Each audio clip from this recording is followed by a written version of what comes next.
È bello avere quello che ti serve quando ti serve. Con EasyBank, la banca digitale di Intesa San Paolo. EasyBank, semplicemente banca.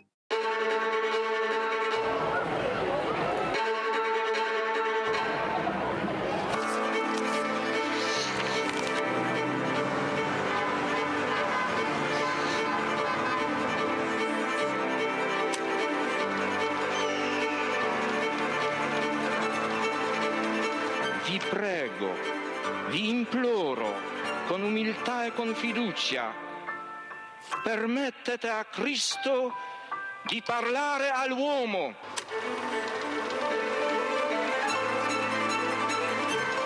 Don Gius aveva capito il problema che avevo. Se la tua vocazione è vero, il tuo lavoro verrà fuori anche dai sassi.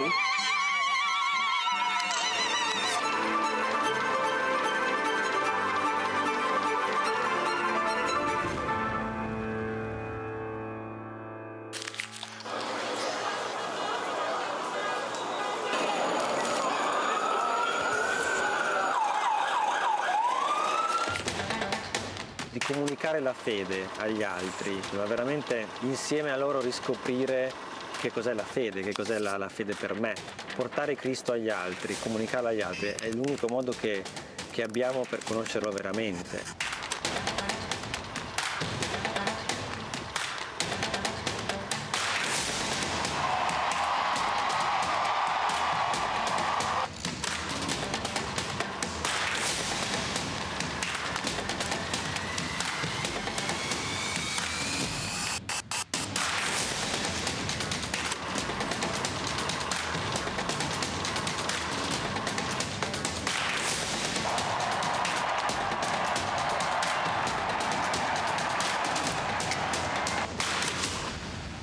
L'Iter Communionis aiuta a comunicare all'esterno la ricchezza di vita, di giudizi, di tentativi, di opere che nascono dalle persone e dalle comunità.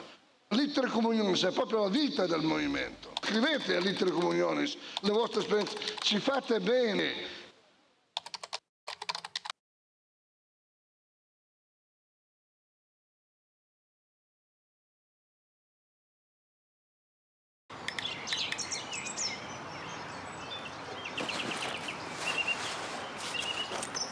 È bello avere quello che ti serve quando ti serve. Con EasyBank, la banca digitale di Intesa San Paolo. EasyBank, semplicemente banca.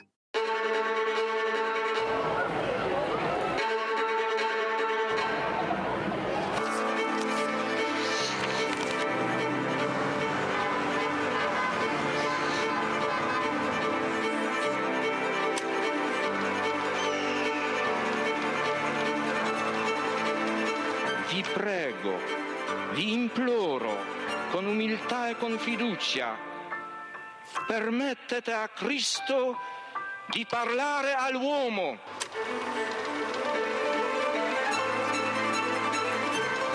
Don Gius aveva capito il problema che avevo. Se la tua vocazione è vero, il tuo lavoro verrà fuori anche dai sassi.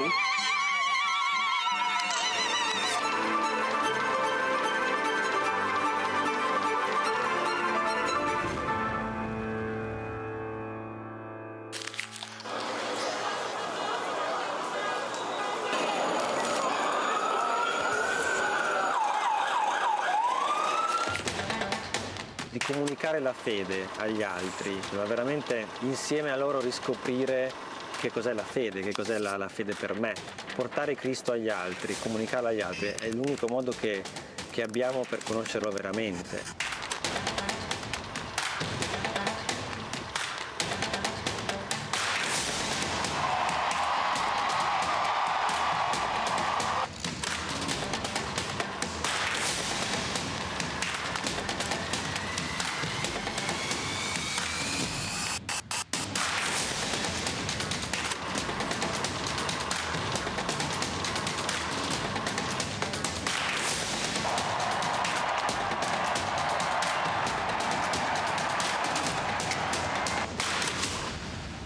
L'Iter Communionis aiuta a comunicare all'esterno la ricchezza di vita, di giudizi, di tentativi, di opere che nascono dalle persone e dalle comunità.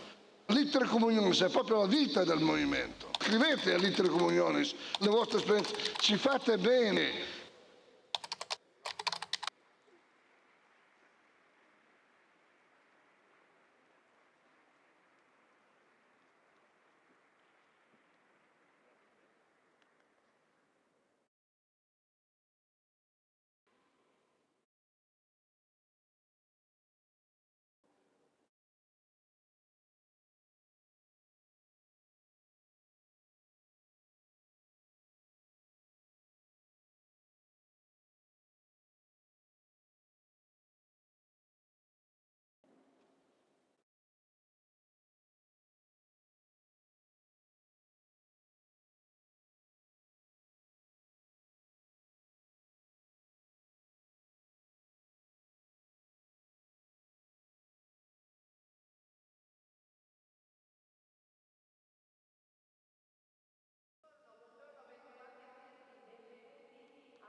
Questo è un luogo che genera dialogo, Qualcuno che si impegna, che si batte. che approfondisce la conoscenza e sostiene la fiducia. È un crocevia dove si incontra chi desidera il vero, il bello, il giusto e il bene. È una testimonianza di speranza nel cuore ferito del presente. E tutto questo Proporre con la propria vita. esiste anche grazie a te. Benvenuti. Bienvenue et bon après-midi dans cette première après-midi de journée du meeting. Aujourd'hui, nous voulons commencer avec un thème très important, très intense, que nous allons affronter avec ces intervenants très masculins, on va dire, mais très intéressants. Donc, la différence entre la pauvreté et la misère, c'est le moteur de la charité, c'est le titre de notre rencontre. Nous sommes partis à partir d'un sondage qui dit que plus de 5 millions de personnes se trouvent dans un état de pauvreté absolue en Italie. Donc, ça veut dire que plus de 2 millions de familles ne vivent que de soutien et d'aide financière.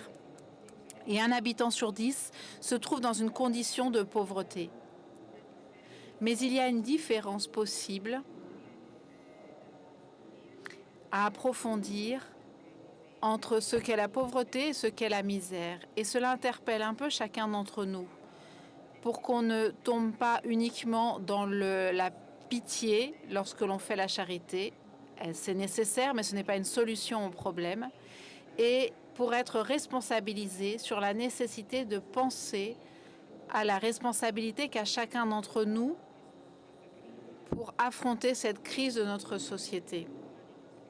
Je vais vous présenter petit à petit nos invités qui, de façon différente, affrontent chaque jour, sont confrontés chaque jour au thème de la pauvreté.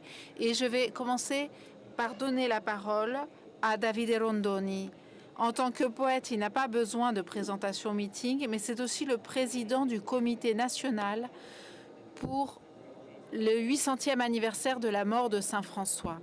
Or, Saint François, c'est véritablement l'emblème de la lutte contre la pauvreté. Mais Davide, tu peux peut-être nous aider à comprendre quelle est la différence entre la pauvreté et la misère. Merci. Pour commencer, bonjour.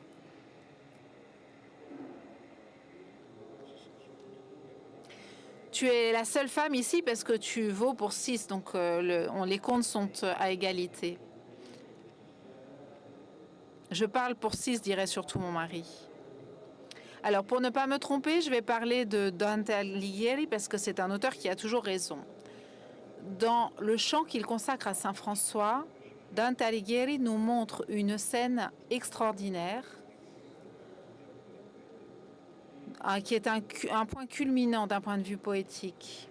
À un moment donné, il décrit le fait que la Madone Pauvreté, qui sera l'épouse de Saint François lorsqu'elle sera devenue veuve du Christ. Donc on est tout de suite dans la métaphore amoureuse.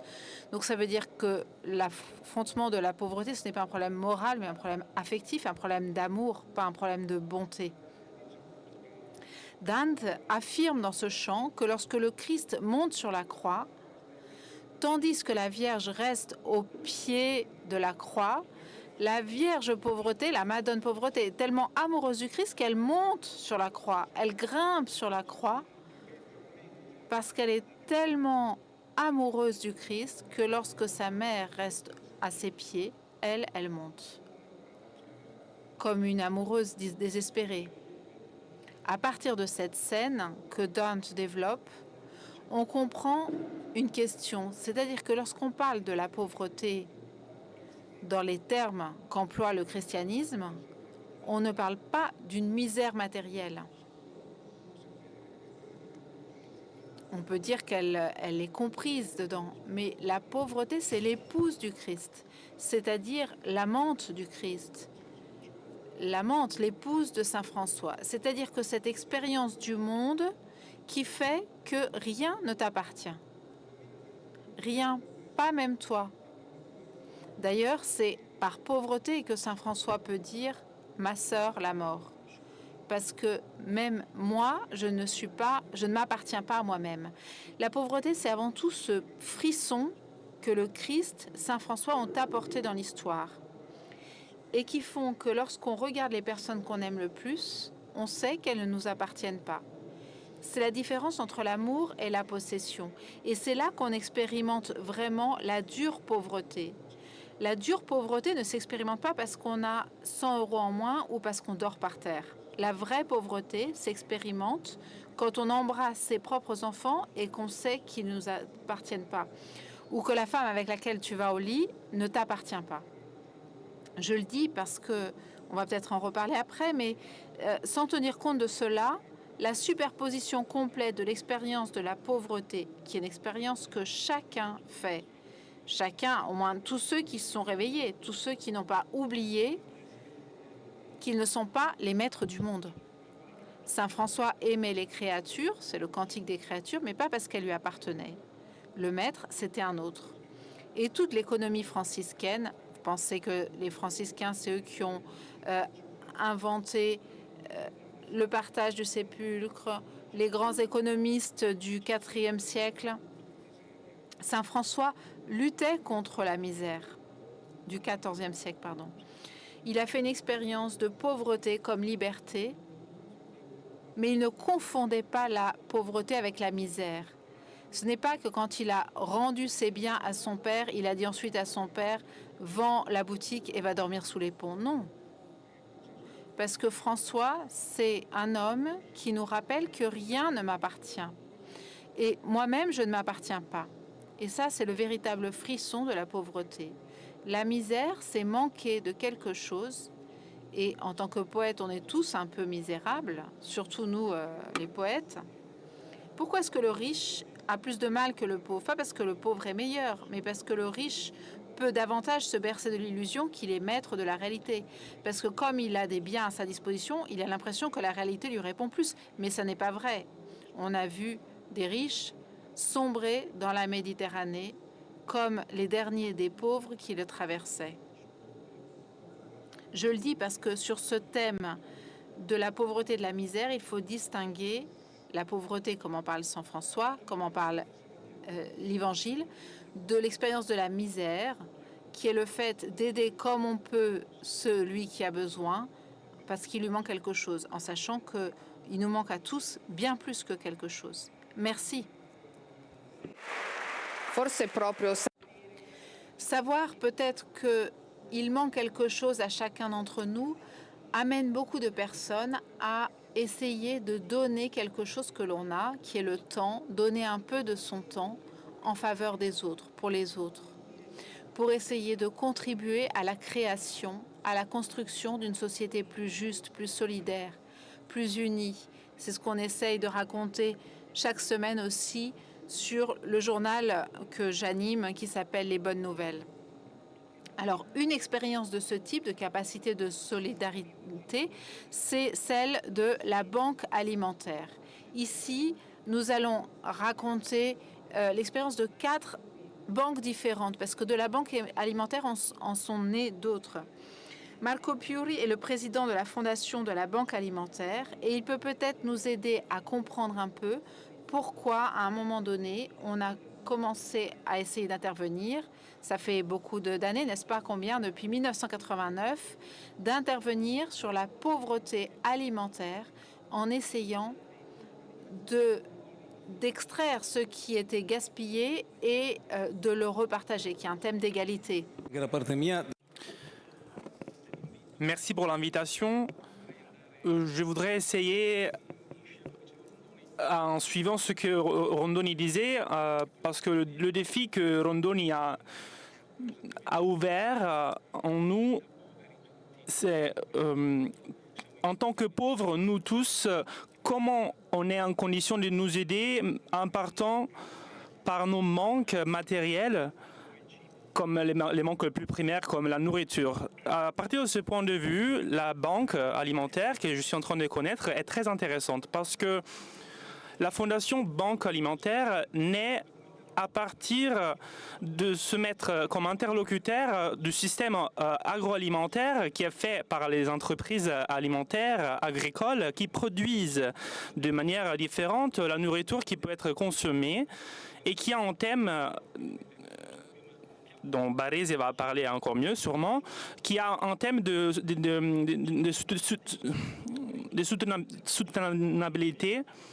Il y a des excès qu'il y a dans ce thème. Et d'autre part, nous nous trouvons avec ceux qui ont le besoin matériel de la nourriture parce que c'est des acquisitions de très basse qualité.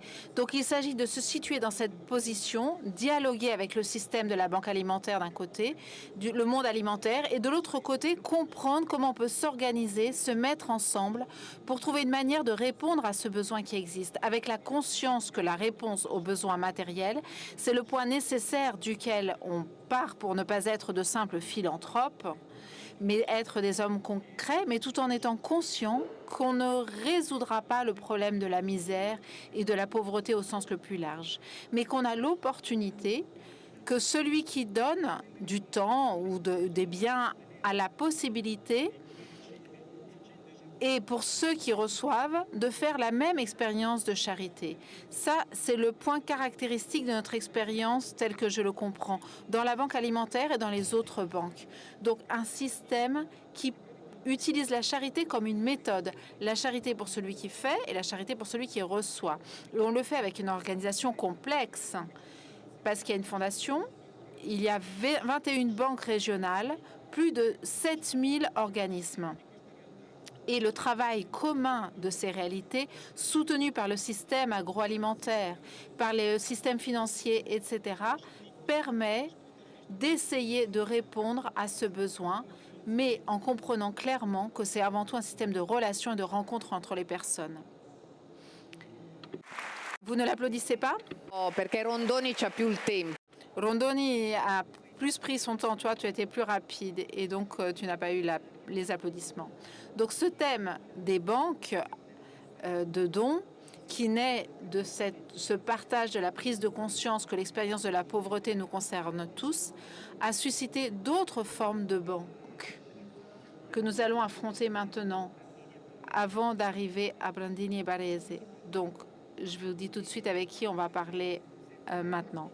Donc, la banque pharmaceutique, Sergio Danotti, tu es président de cette formation, de cette fondation. Et encore récemment, avec la dernière donnée, vous venez d'écrire un livre et vous avez un stand à l'intérieur du meeting. Il y a des personnes qui n'ont même pas de quoi s'acheter une aspirine ou un Doliprane. Comment répondre à ce besoin? Comment vous le faites? Merci. Ce besoin, ce thème de la pauvreté médicale que nous suivons depuis 25 ans, puisque nous existons depuis 25 ans, est devenu aussi le thème d'un livre que nous avons publié avec des amis de l'Université catholique qui nous suivent depuis des années. Il faudrait changer de nom, il faudrait l'appeler misère, parce que nous sommes tous pauvres. Donc nous voulons lutter contre la misère et pas contre la pauvreté. Mais malheureusement, cette misère ne diminue pas, au contraire, elle augmente. La pauvreté des familles dont tu parlais. Le thème, l'aspect inquiétant de ces derniers mois que l'on nous indique et qui est bien indiqué notamment par le rapport du Secours catholique, c'est que commencent à être touchées aussi des familles qui ont un revenu, alors que par le passé, le thème de la pauvreté était peut-être se limitait peut-être à ceux qui n'avaient pas de travail ou qui perdaient leur travail ou qui étaient dans des systèmes, dans des situations de malaise psychologique. Aujourd'hui, on a des familles qui ont un revenu, mais qui s'adressent à ces réalités du secteur tertiaire, faites de bénévolat, mais de bénévolat dans notre expérience d'extrême niveau professionnel pour notre cas. Il y a des médecins, des infirmiers, des pharmaciens qui travaillent dans ces réalités, pas seulement en tant que retraités, mais aussi pendant leur activité professionnelle. Et ça, c'est quelque chose de magnifique. L'autre aspect qui a déjà été souligné, c'est que nous, en réalité, nous rassemblons ces médicaments qui nous sont donnés par les citoyens, par les sociétés pharmaceutiques, ou bien que nous récoltons en pharmacie parce que beaucoup de médicaments ne sont pas utilisés et ne sont jamais ouverts, et nous les donnons à ces organismes qui aident les personnes les plus fragiles. Voilà. L'aspect important, c'est ce travail commun. Je dis toujours que nous ne ferions rien s'il n'y avait pas cette chaîne. Par exemple, nous n'avons pas d'entrepôt. Nous utilisons des espaces qui nous sont donnés principalement ou parfois loués par des distributeurs pharmaceutiques, parce que la loi ne nous permettrait pas, nous, de les avoir. Parce que vous aussi, vous êtes un réseau diffusé dans tout le pays. Oui, effectivement. Nous avons une organisation un peu différente de celle de la Banque alimentaire parce que nous n'avons que 2 associations fédérées. Une à Milan et une à Turin. Et l'autre, ce sont des sièges locaux de notre banque principale. Mais nous distribuons dans toute l'Italie. Et dernièrement, nous expérimentons aussi la distribution de produits qui doivent respecter la chaîne du froid, mais pas parce que nous sommes compétents, mais parce que beaucoup de personnes de bonne volonté veulent collaborer à cela. De même qu'il a été possible d'aider Gaza, parce que nous avons un accord avec l'armée italienne, et donc à l'étranger, nous travaillons grâce à cet accord. Ce sont des petites choses. Nous n'avons pas à l'esprit de vaincre la misère. Mais je pense que ce sont des gouttes d'espoir. Merci. Merci beaucoup. Merci Sergio. Et puisque le thème de la pauvreté se lie à celui de la dignité de l'homme, parce que ce n'est pas parce que quelqu'un est pauvre ou qu'il est dans la misère qu'il n'a pas de dignité, alors oui, l'intention, c'est de donner la nourriture, donner un médicament, mais aussi de donner des instruments technologiques. Parce qu'aujourd'hui, si on n'a pas d'ordinateur, on est un peu coupé de la vie sociale.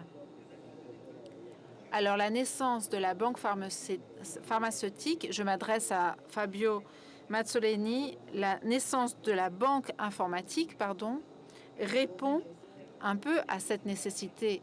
La nécessité de doter des personnes d'un instrument développé qui permette aux gens de vivre à leur époque. Pronto. Merci pour l'invitation. Quand j'ai reçu cette invitation, la première chose que je me suis demandé, c'est mais pourquoi je fais le président du BITEB, donc de la banque informatique de la banque informatique. Pardonnez-moi, je suis touché. Habituellement, la réponse, c'est que quand quelqu'un fait le président, c'est parce qu'il a été mis dans cette situation. C'est sûr, j'ai été sûrement mis dans cette situation, mais avant de faire mon intervention, qui va durer 1 minute et demie, et je vais le lire, je veux vous lire ce que j'ai reçu il y a 10 minutes par ma fille.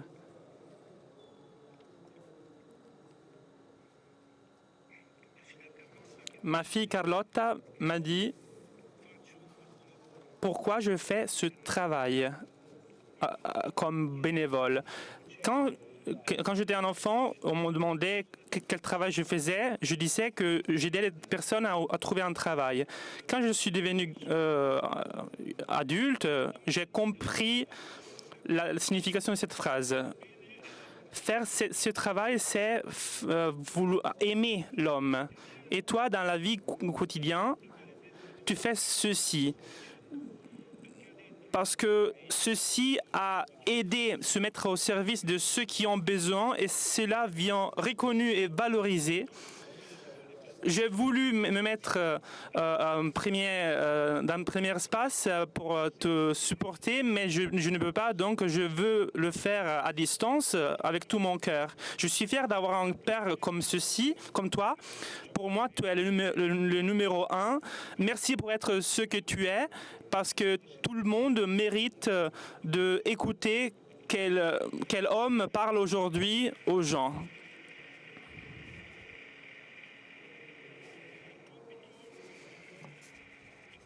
Le devoir du BITEB est celui de soutenir le monde des entreprises non lucratives en aidant surtout les petites réalités à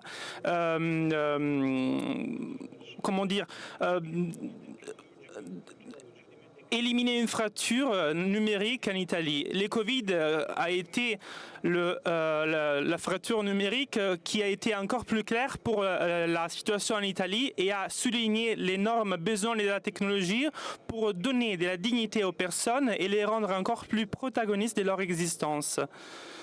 Paroles comme enseignement à distance, télétravail n'étaient pas inconnus avant, mais ils étaient sûrement moins utilisés.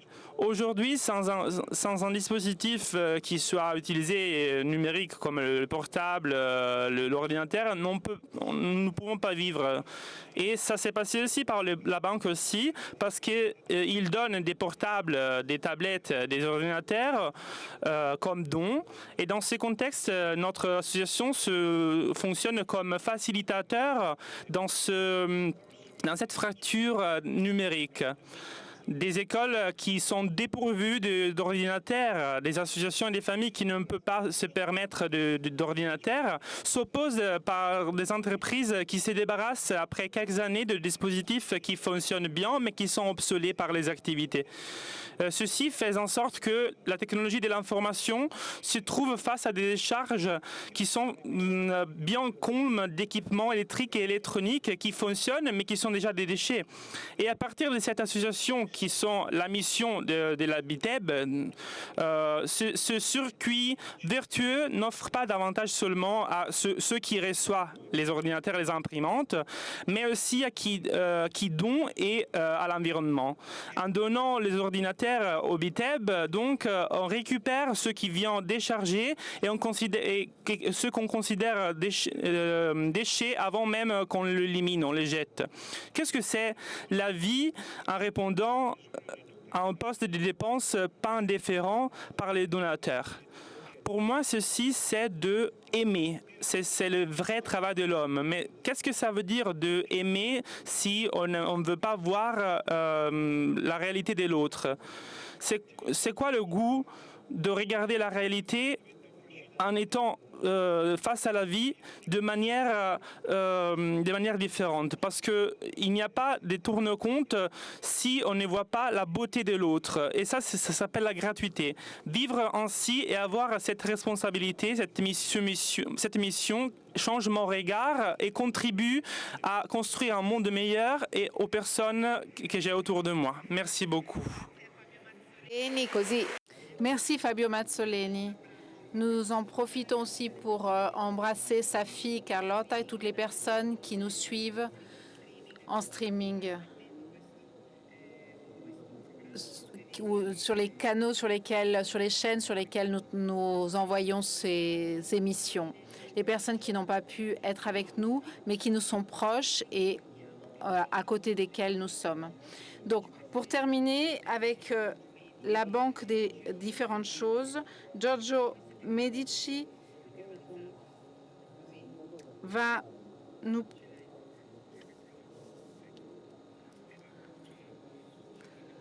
C'est la banque des choses, Silvio Pasero. Nous sommes nés les derniers. Nous tirons notre inspiration des autres banques. Nous sommes nés en 2009. Nous recueillons en gros tout le reste, les choses. Et de cette façon, ces 4 banques qui ont été présentées, ce n'est pas une plaisanterie, il n'y a rien d'autre dans le monde qui est capable de donner une réponse pour réduire le gaspillage. Alors, que fait la Banque des choses? On l'a appelée la Banque des choses pour que ce soit plus facile de comprendre ce qu'on faisait. Nous travaillons sur le matériel de construction, les textiles, l'ameublement, les panneaux solaires, les ambulances. Nous avons utilisé des portes de l'aéroport de Linate pour faire des constructions à Bergame. Nous sommes peu nombreux et nous avons un réseau avec 500 entreprises qui sont reliées à nous, environ 200 sociétés non-profit. Et grâce à ces sociétés à but non lucratif, ces biens peuvent arriver dans 38 pays du monde. Donc c'est certainement une réponse à un besoin qui naît de la même inspiration, qui est de dire nous voulons répondre à un besoin, mais aussi pour partager ce que nous avons rencontré, c'est-à-dire partager le sens que nous avons découvert dans notre expérience. Et ça, c'est les personnes de la Banque alimentaire qui l'ont inventé comme slogan. Ce qui est intéressant, et que partagent toutes les banques, c'est que pour faire cela, il faut avoir une attention à ce qui peut être des opportunités. Parce que c'est très difficile de donner. Et si on commence à donner en particulier les biens matériels, c'est très compliqué. Bon, je ne veux pas parler de la banque pharmaceutique ou informatique, mais donner une ambulance, c'est très compliqué. Parce que pour en faire une camionnette dans une entreprise, c'est compliqué. Et puis il y a toutes les questions aussi fiscales, légales. Donc une de nos missions, c'est aussi cela, de faire le lien fiscal légal entre le donateur et celui qui reçoit. Donc nous répondons certainement pas parce que nous donnons les instruments à celui qui a un besoin. Les ameublements ne répond pas, par exemple, à quelqu'un qui a faim, mais celui qui a besoin de mettre en place, par exemple, un siège pour une entreprise pour travailler peut avoir recours à nous. Ou bien, il y a aussi des personnes qui font des mosaïques pour un sol dans un hôpital en Éthiopie. Ou bien des panneaux solaires, par exemple, qui ont été donnés en Syrie, dont nous avons parlé ici au meeting il y a 2 ans. Donc, ce qui est intéressant, c'est qu'à travers cela, on répond à la misère comprise comme le besoin d'une rencontre, d'une réponse plus grande, qui ne concerne pas seulement les destinataires, c'est-à-dire ceux qui ont un besoin, mais aussi les donneurs. Et je vais citer 2 exemples. L'une des premières rencontres que nous avons faites, c'était une personne qui avait un morceau de marbre dont il ne savait pas que faire, et il l'a fait en le donnant à travers des sœurs d'Italie jusqu'au Burkina Faso. Lui, il a fait sa rencontre dans la vie qui s'est terminée 2 ans après. Mais elle s'est terminée avec une conversion et un monastère entier qui priait pour lui. Ou bien récemment, par exemple, nous travaillons aussi avec la mode et nous avons des fondations que je ne peux pas citer, mais dont les biens sont arrivés jusqu'aux réfugiés du Venezuela. Donc on parle de la haute couture ici, ou bien les textiles, les produits finis, c'est certainement quelque chose d'utile.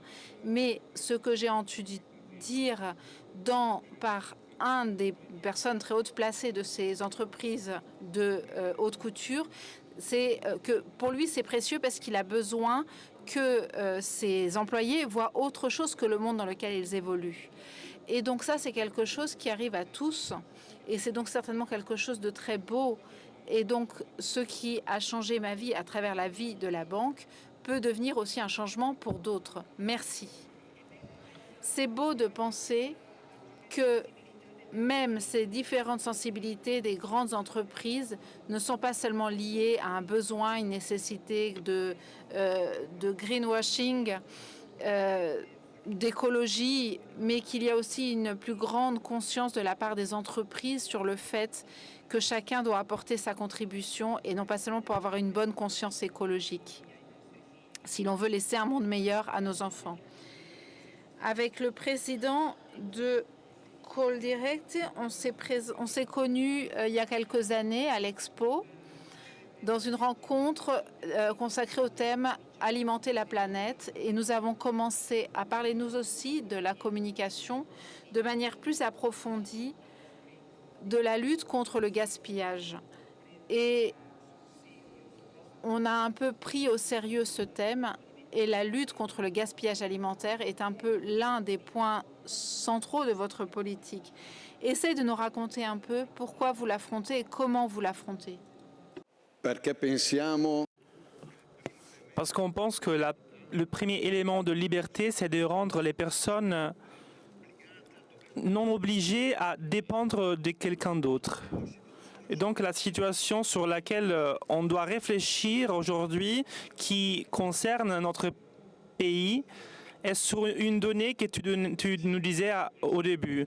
5,7 millions de citoyens italiens sont dans l'impossibilité aujourd'hui d'avoir de la nourriture qui soit adéquate concernant à la bonne qualité de la vie. Si on pense que la plupart de ces citoyens sont des jeunes, ça veut dire aussi préjuger à ceux la possibilité d'avoir une vie adéquate par rapport à leur développement, à leur ambition. Et donc le désir, c'est celui de créer de plus en plus de communautés, de rencontres, d'intérêts, de valeurs.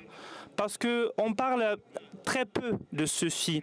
Donc le thème lié à celui du gaspillage alimentaire qui vaut dans notre pays aujourd'hui concernant 15 milliards environ, dont 12 milliards sont à l'intérieur de nos familles sur ce qui est acheté et qui n'est pas consommé.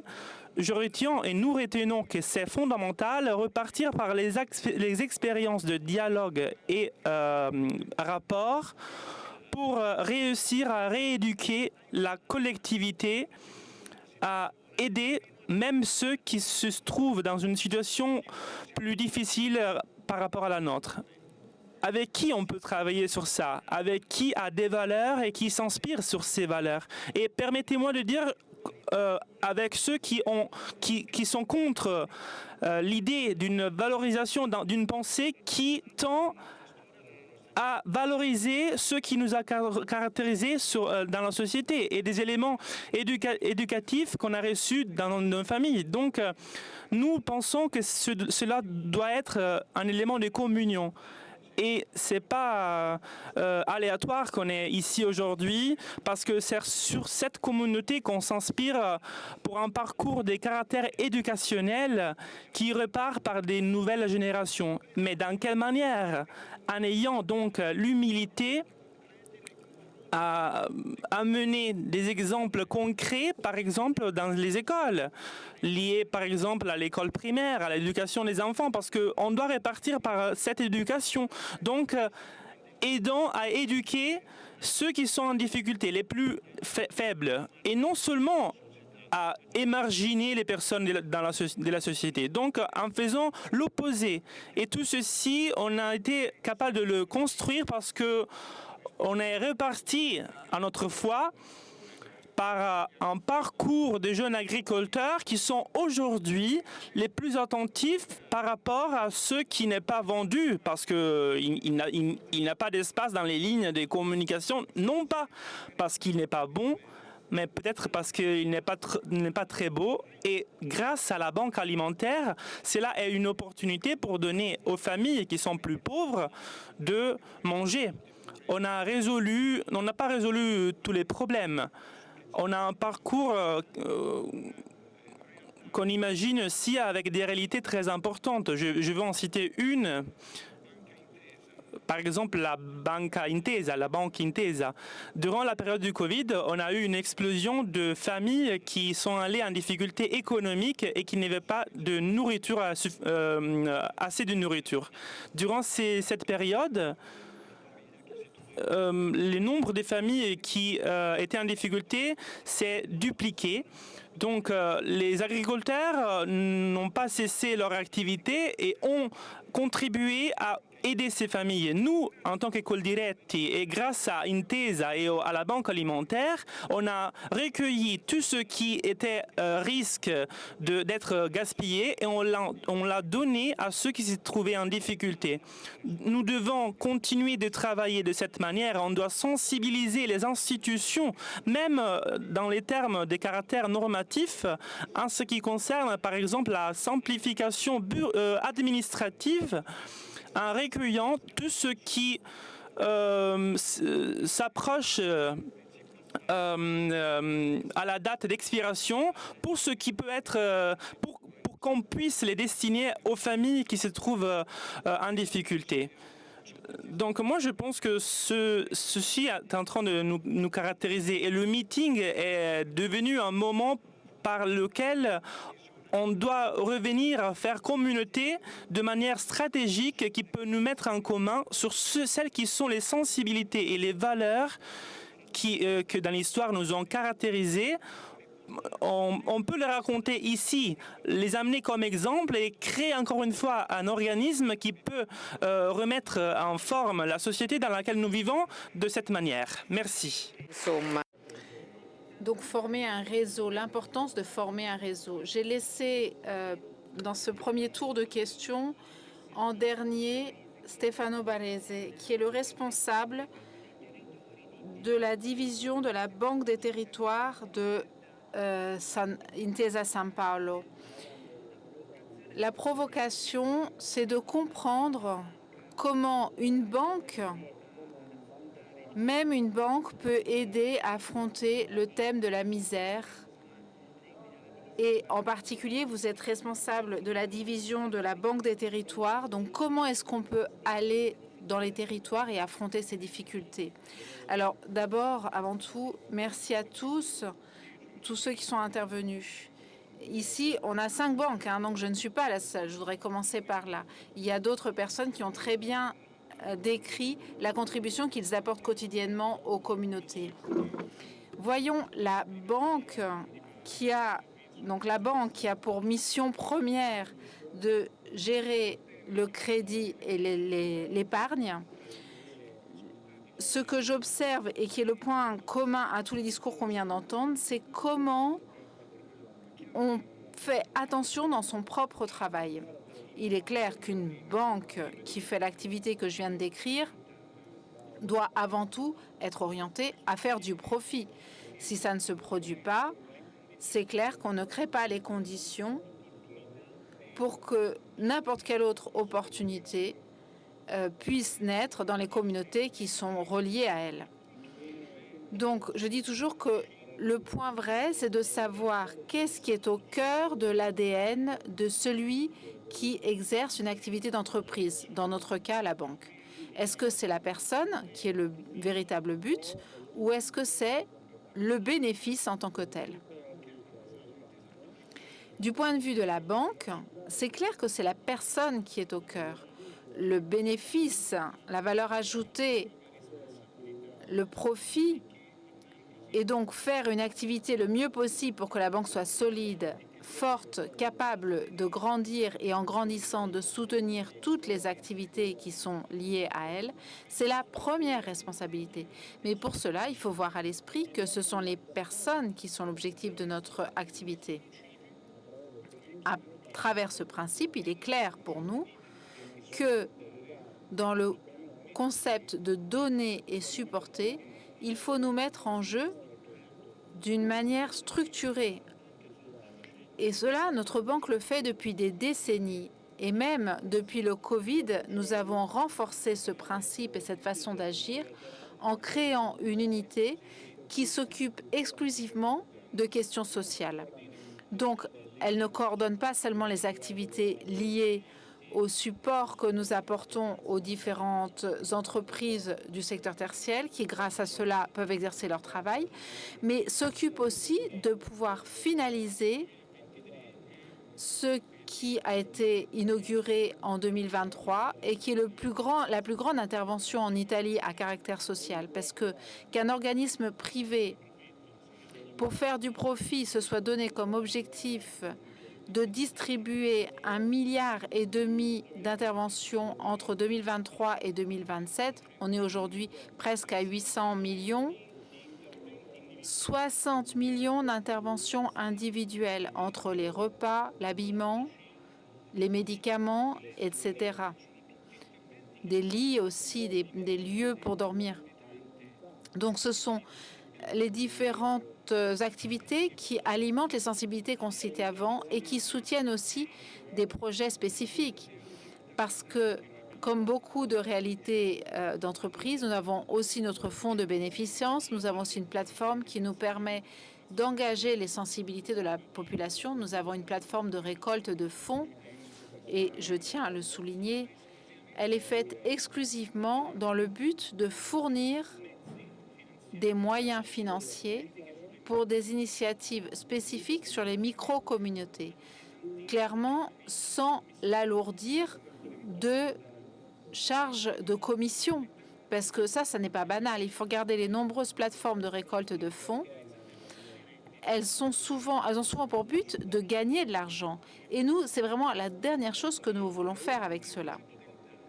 Mais cela entre dans le concept du don. Donc la banque, en faisant le mieux possible son travail, dans sa responsabilité d'être une institution clé à l'intérieur de ce pays pour ce qui concerne le crédit et l'épargne, elle le fait bien entendu avec le but d'augmenter.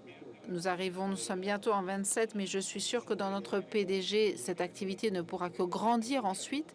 Nous le faisons et l'effort de la banque tout entière, des 100 000 personnes qui travaillent, c'est cela, grandir pour augmenter l'impact que nous pouvons avoir directement ou en supportant ces réalités.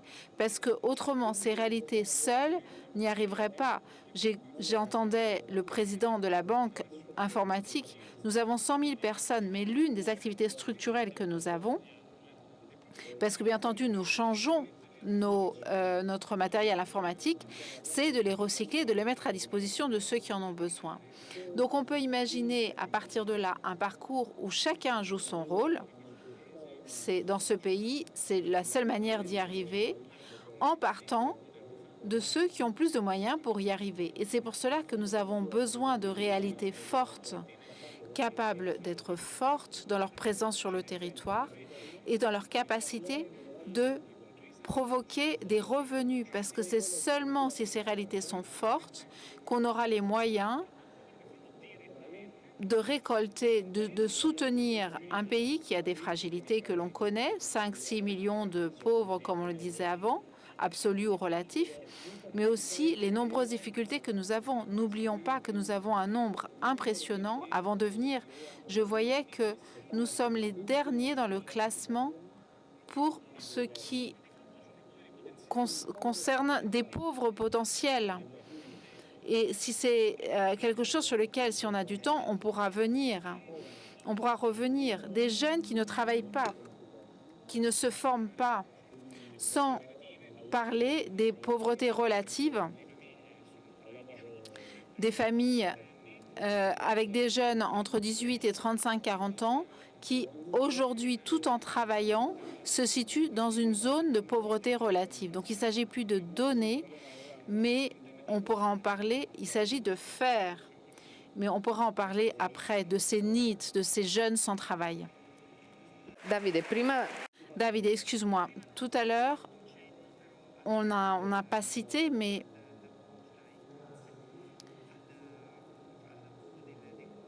on n'a pas parlé du travail du comité et de la Fondation Saint-François. Mais c'est un engagement dont tu me disais qu'en 2026, cela va occuper beaucoup de personnes. Saint-François est encore une personne très importante. Alors, il y a l'avantage que si on parle de Saint-François, c'est un personnage qui est sympathique pour tout le monde. On vit à une époque où, même si on dit « vive les mamans », les gens ont des choses à redire. Mais sur Saint-François, personne n'a rien à redire. Bon, je ne vais pas expliquer ce que fait notre comité, parce que vous le verrez. Par exemple, on va bientôt faire une collecte à la banque alimentaire et nous, on participe, en plus de beaucoup d'autres activités. Parce que Saint-François est le patron d'Italie et donc il y a beaucoup de choses très belles en Italie et dans le monde. Donc on essaye de mettre en place des choses stables qui serviront aussi à l'avenir, qui ne sont pas juste des manifestations passagères. Je peux dire quelque chose ? Ça dépend, c'est très dur ce que tu vas dire. Non, ça va, mais c'est pas directement lié. Les journalistes posent des questions, mais on ne répond pas toujours. On peut dire d'autres choses. Donc c'est comme si on lançait la balle. Non, parce qu'il y a des choses très belles, très intéressantes. Certaines, je les connaissais, d'autres pas. Mais nous sortons de 40, 50 ans de rhétorique sur l'État-providence. Alors pourquoi est-ce que les choses vont de pire en pire ? S'il y a beaucoup de belles personnes et un État qui, pendant 50 ans, nous a dit que la Providence était le centre de son attention, alors pourquoi on a ces données qui parlent d'une augmentation de la misère dans un moment, d'ailleurs, où on est en économie de guerre, où en général, les exigences des plus faibles passent au second plan? C'est une question que je pose. Je ne suis pas un politique, encore moins un expert d'économie publique. Mais il y a quelque chose qui ne s'est pas bien passé, manifestement. Quelque chose sur lequel il faut intervenir. Parce qu'un excès de nationalisation a produit plus de pauvreté, finalement. Donc il faut commencer à regarder ça en face. Il faut commencer à se poser des questions. Pourquoi est-ce qu'il y a des salaires honteusement élevés, même dans le domaine de certaines banques, je le dis en passant, et l'augmentation de la pauvreté? Alors les poètes, ils sont là pour faire des questions inconfortables, sinon ils servent à rien. C'est ce que faisait Pasolini dans les années 50 quand il disait qu'il y avait une différence entre développement et progrès. Donc à une époque où on fait encore beaucoup de rhétorique sur l'État-providence, mais où les difficultés augmentent, et il y a aussi une grande rhétorique sur le pouvoir de la finance, mais les difficultés augmentent aussi. Je pense que sur ce discours combiné, il faut réfléchir un peu. Et c'est certainement pas la mission des belles personnes qui sont ici, mais ceux qui ont une responsabilité politique et sociale, c'est eux qui doivent réfléchir à cela. Si les chiffres sont ceux dont tu parles, on ne peut pas continuer comme cela, avec un État très lourd et une finance de paix. Ça, on ne cesse d'appauvrir les personnes. Il faut le dire, il faut comprendre ce qu'on peut faire, parce que autrement, je comprends, et on parle de lutte contre la misère, et je crois que ce qu'on a entendu, ce sont de très beaux exemples, mais si l'exemple vécu ne devient pas aussi une culture, si je peux utiliser ce terme, une idée, une provocation à la politique, à ceux qui font la société. Bon, je termine parce que je ne veux pas être trop long et leur voler du temps.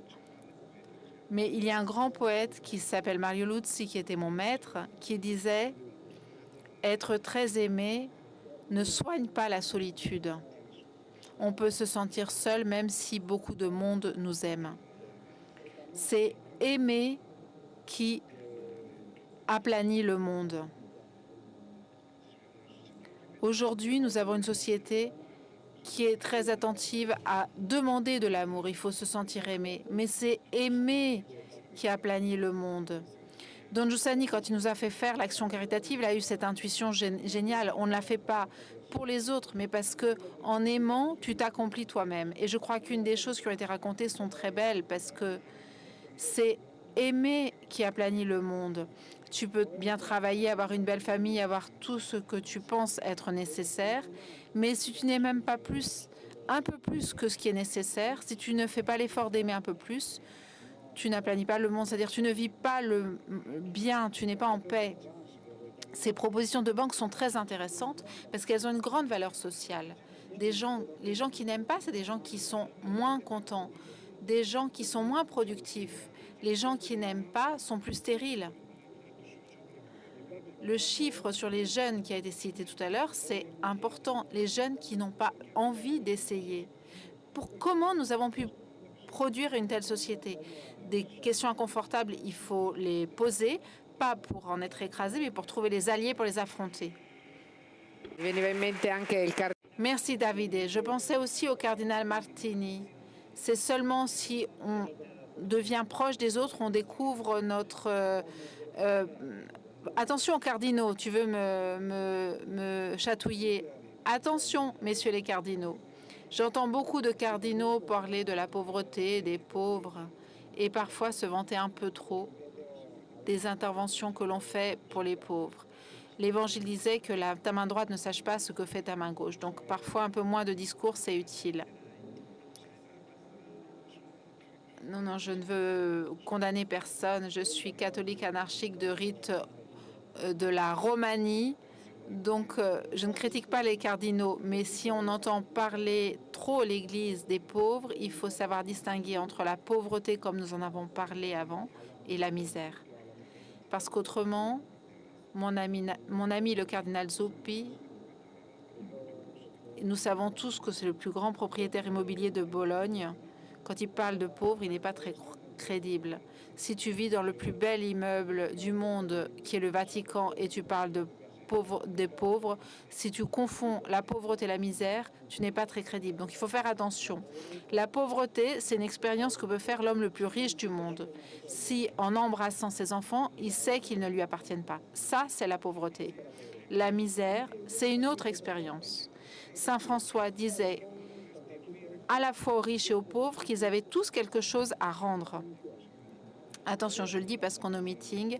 Dans le monde de l'Église aussi, on peut faire des confusions, on peut confondre la pauvreté et la misère. Parce que la pauvreté, c'est un regard sur le monde et sur soi-même. La misère, c'est une expérience à combattre. Merci. Et nous saluons aussi le cardinal Zuppi qui nous écoute et qui, à mon avis, a une certaine idée bien claire de comment faire accompagner les pauvres. Mais ne continuons pas là-dessus. Et je saisis l'occasion, nous avons peu de temps encore, pour parler de la question de faire un réseau. Faire un réseau pour essayer de répondre aux besoins. Alors, si le thème est celui de ce qu'on a, c'est pas non à nous, mais c'est à tout le monde. Le thème, c'est de se mettre ensemble, parce que sinon, ça marche pas. Je voulais juste dire une seule chose qui revenait de la dernière intervention de Baresi, mais aussi de la part des Prandini. Je suis persuadé que le professeur Zamani dit, quand il parle des responsabilités civiles des entreprises, qui est bien plus important de la responsabilité sociale, mais en sorte que les entreprises faisant ce qu'ils doivent faire, doivent tenir en compte de tout. Et donc, elles doivent construire les conditions pour une expérience civile dans laquelle il y a les réponses pour les besoins et les conflits avec la misère. Donc, on doit mettre ensemble ceux qui font entreprise et ceux qui font les réalités de ce type, mais qui peuvent seulement marcher avec ce type de réseau.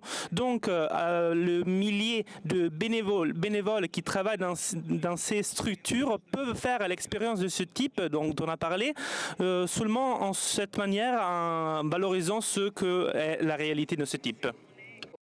la possibilité de trouver une solution avec cette responsabilité civile et sociale. Chez vous, quelle voie vous pouvez indiquer? Je me répète par rapport à ce que j'ai dit dans la première intervention. Nous pensons que la formation est un élément de base qui doit être redécouvert à partir des nouvelles générations. Ça ne veut pas dire négliger le reste de la population, mais il faut aussi donner des exemples concrets.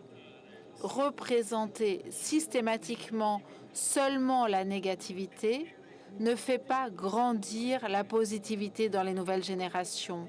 Et cela risque d'aplatir beaucoup de raisonnements. Il faudrait redécouvrir aussi la possibilité de faire percevoir le beau, la beauté qu'il y a à être ensemble. On le disait tout à l'heure. La beauté qu'il y a à aimer son prochain, la beauté dans ce qu'il y a à aider ceux qui ont des difficultés. Je cite des choses que nous avons voulu faire en silence. Food for Gaza, de la nourriture pour Gaza. Donc récolter des produits agroalimentaires destinés à une population qui se trouve dans une situation dramatique. Et il est hallucinant qu'il y ait des milliers d'enfants qui meurent quotidiennement et où il faut faire attentif aux équilibres de caractère politique. Je crois qu'il y a deux victimes, à la fois le peuple israélien et à la fois le peuple palestinien. Et il faut les distinguer de ceux qui les gouvernent d'un côté et de l'autre, par une forme de fondamentalisme, utilisent la population pour se protéger et continuer le terrorisme. Et je crois qu'il faut avoir le courage de commencer à raconter aussi cela et se confronter à la population et aux jeunes, pas en les diminuant. Et j'ajoute qu'il y a certainement une part des nouvelles générations qui est peut-être moins intéressée, qui a moins envie. Mais moi, je fais partie de ceux qui croient dans les nouvelles générations. Nous avons une quantité de jeunes qui sont géniaux. Et là encore, il faut commencer à leur faire confiance. Je ne veux pas avoir l'air d'être populiste, mais je vais souligner un aspect. Tant que nous serons dans une situation où un jeune avec un contrat de formation, après avoir obtenu son diplôme, gagne 500 ou 600 euros par mois, mais quel avenir pouvons-nous penser qu'il puisse avoir? Et après, on va se plaindre que certaines intelligences, certains cerveaux partent dans d'autres pays. Ce sont des faits concrets pour changer la société dans laquelle nous sommes et éviter que beaucoup de jeunes se trouvent dans des situations de difficultés économiques. Et on revient ici sur le sujet principal du départ, où ils ne peuvent peut-être pas se permettre une nourriture adaptée pour leur vie et imaginer leur famille future. J'ai dépassé le temps qui m'était consacré, donc je termine. Mais comment changer? En restant ensemble, en nous confrontant les uns les autres. Cette table ronde dans cette communauté est fondamentale parce qu'elle met ensemble des sujets différents qui s'inspirent des mêmes valeurs. Et donc, il faut repartir des valeurs, il faut repartir de l'éducation, il faut repartir de l'amour pour le prochain. Et je pense que l'avenir pour notre pays pourra ainsi être meilleur à celui que celui que nous avons connu. Merci, Monsieur Brandini. Barrese. Monsieur Barrese?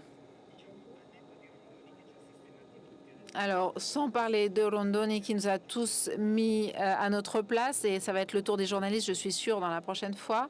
Donc, comment est-ce qu'une banque, vous êtes la plus grande d'Italie, comment est-ce qu'elle peut développer un pays systématique, un projet, systématique de réduction des inégalités économiques? Non, ça ne faisait pas référence à l'Italie parce que la finance capable en Italie, je crois qu'on n'a pas de doute sur ça parce que les banques en Italie font leur travail et si l'Italie grandit, c'est même la mérite d'un système bancaire qui est à côté des familles italiennes.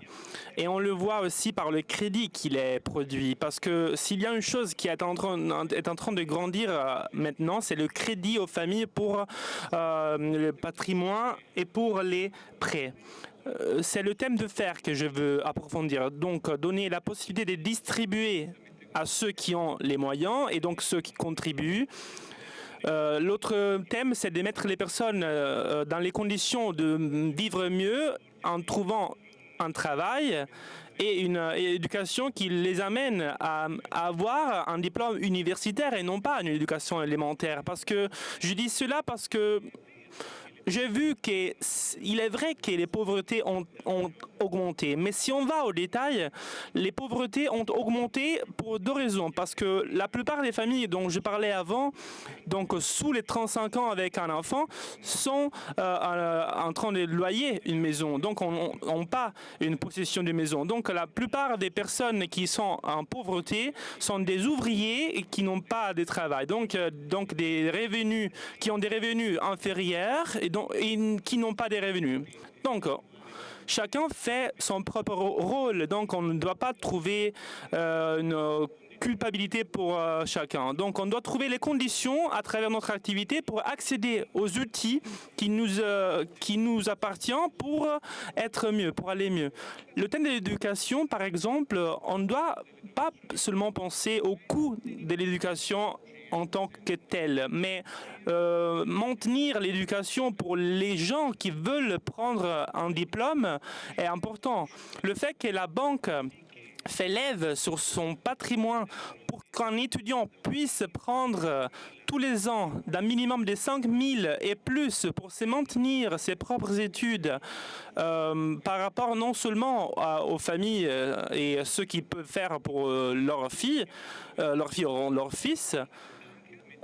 À partir du patrimoine de la banque, on peut mettre à disposition par mérite des moyens pour faire ainsi que les personnes puissent augmenter la qualité de leur éducation.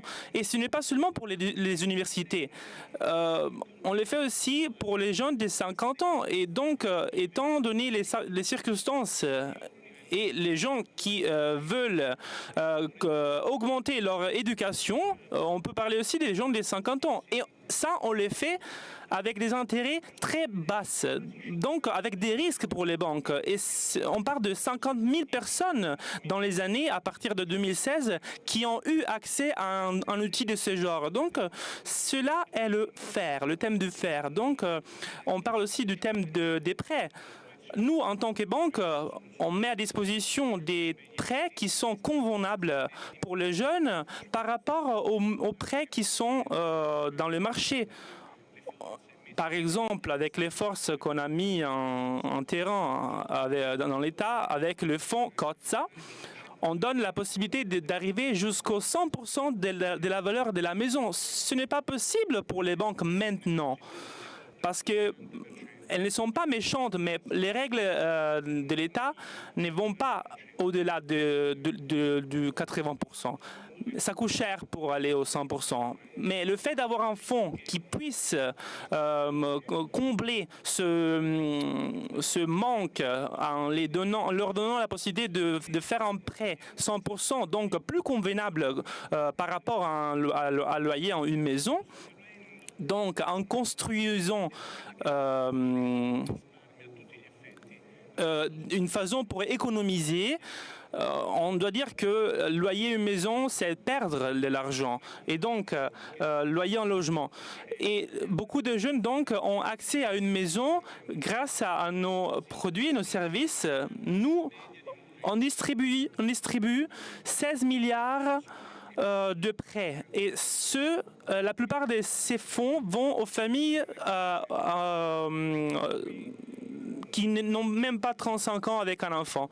Je pense que le véritable thème, c'est oublier de ce qu'il y a aujourd'hui ou ce qu'on a fait pour arriver jusqu'à aujourd'hui, et que chacun doit faire son propre rôle pour faire en sorte que chacun fait façon mieux pour contribuer. L'État doit faire même mieux pour nous, comme il fait tous les ans, parce qu'on doit se rappeler qu'on est dans une situation de compte comme on l'a eu jamais dans les dernières années. Donc on peut se permettre des supports que il y a quelques années on ne pouvait pas se permettre. Donc même avec ces situations, il faut faire attention à aller au-delà par rapport à ce que chaque opérateur économique, dans les forces et dans la capacité et responsabilité qu'il a pour produire un bien et un revenu dans son activité, peut contribuer à soutenir naturellement ces associations qui font un travail, à mon avis, très efficace. Merci beaucoup. Je crois que nous relevons tous l'idée qu'il faut aller au-delà et ne pas s'arrêter à la polémique. C'est pour ça que je dirige un journal qui s'appelle Les Bonnes Nouvelles. Mais c'est clair que si des erreurs ont été faites, c'est intéressant de le savoir pour éviter de les répéter. Mais il y a une responsabilité de chacun d'entre nous. Chacun d'entre nous, avec sa propre humanité, avec sa propre professionnalité, est appelé à être une brique nouvelle. Nous allons vers la conclusion de cette rencontre. Je demande une dernière pensée à Davide Rondoni, parce que le thème de ce meeting, dans les espaces déserts, nous construirons avec des briques nouvelles.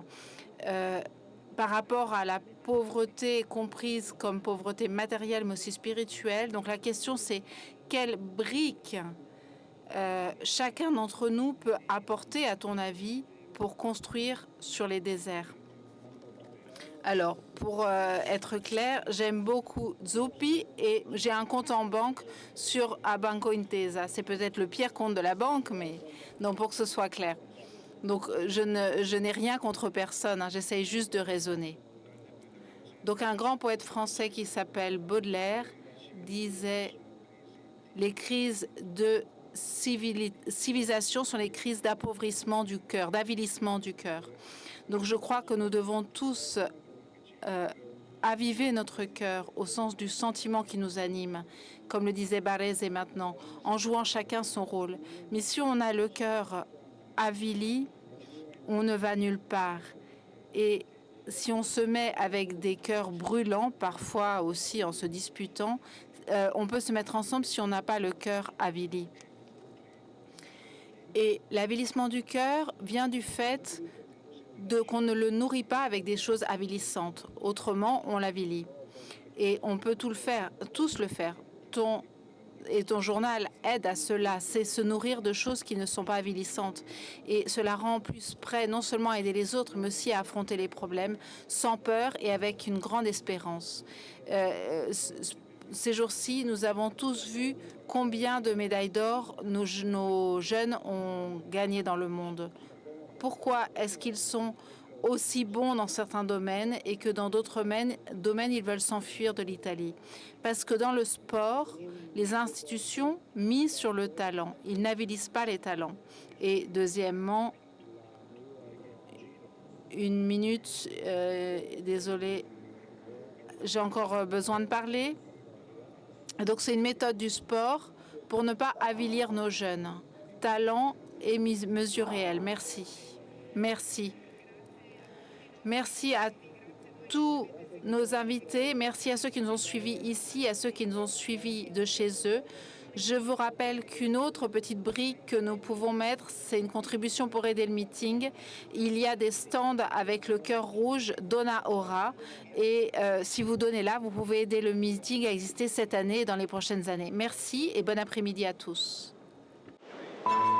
Questo è un luogo che genera dialogo, Che si impegna, che si batte. che approfondisce la conoscenza e sostiene la fiducia. È un crocevia dove si incontra chi desidera il vero, il bello, il giusto e il bene. È una testimonianza di speranza nel cuore ferito del presente. E tutto questo esiste anche grazie a te.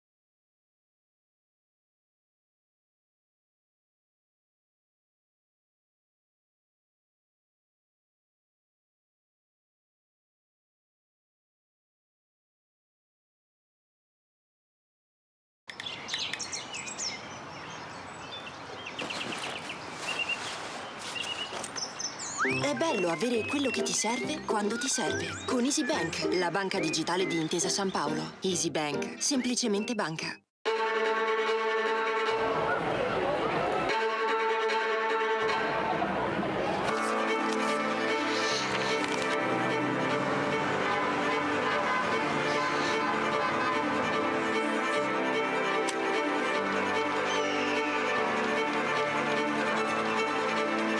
Vi prego, vi imploro, con umiltà e con fiducia, permettete a Cristo di parlare all'uomo.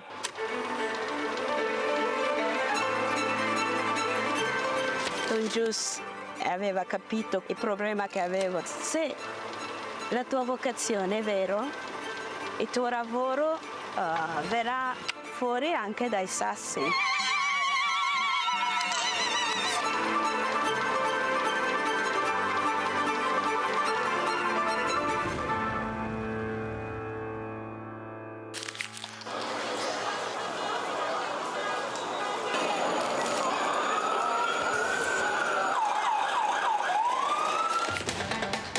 Di comunicare la fede agli altri, ma veramente insieme a loro riscoprire che cos'è la fede, che cos'è la fede per me. Portare Cristo agli altri, comunicarlo agli altri è l'unico modo che abbiamo per conoscerlo veramente.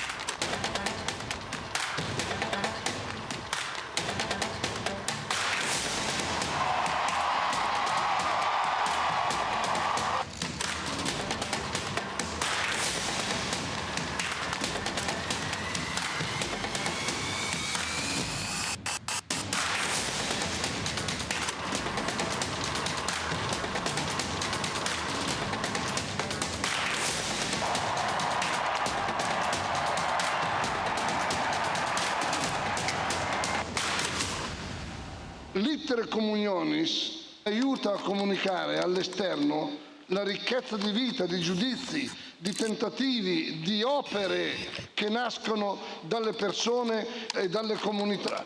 L'Iter Communionis è proprio la vita del movimento. Scrivete all'Iter Communionis le vostre esperienze, ci fate bene.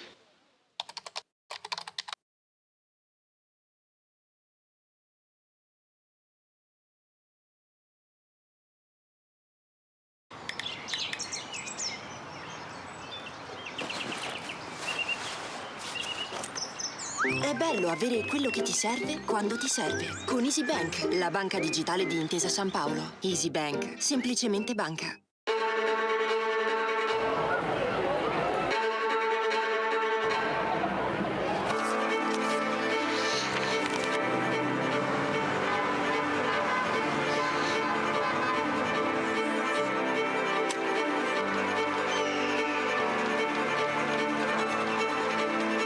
Vi prego, vi imploro, con umiltà e con fiducia, permettete a Cristo di parlare all'uomo.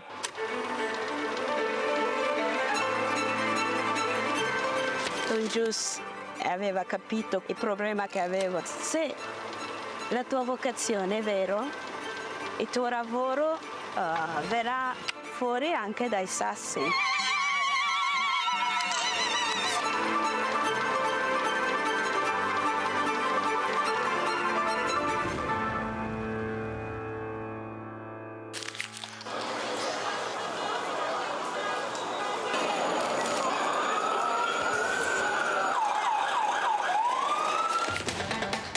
Di comunicare la fede agli altri, ma veramente insieme a loro riscoprire che cos'è la fede, che cos'è la fede per me.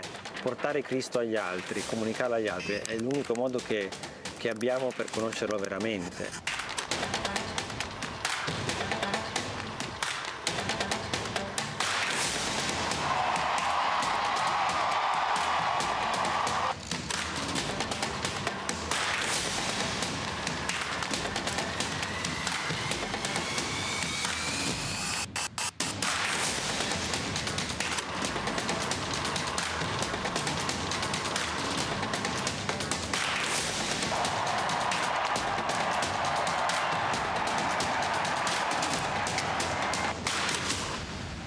L'Iter Communionis aiuta a comunicare all'esterno la ricchezza di vita, di giudizi, di tentativi, di opere che nascono dalle persone e dalle comunità.